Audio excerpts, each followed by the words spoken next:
Adobe XD waa software awood u leh inaad ku nashqadayso website-yadaada iyo application-nadaada noocyada ay kala yihiinba.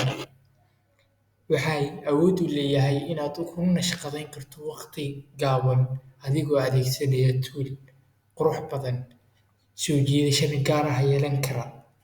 Haddaba maanta waxaanu ka baran doonaa wajahada hore ee Adobe XD annaga oo ku fiirin doona labadan shaashad ee hadda idiin muuqata splash screen iyo screen 1. Labadani shaashad waxaan ku samayn doonaa zoom iyo zoom in iyo zoom out. Labadaas waxaanu adeegsan doonaa waxa la dhaho Z ama zoom.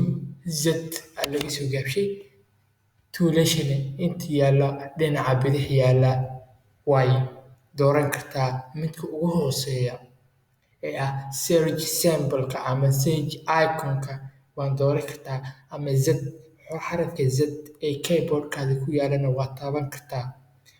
Haddaba aan kala garayno search midka ah adigoo sameynaya highlighting adigoo sameynaya ama adigoo taabanaya Z oo ku yaala keyboard-kaaga.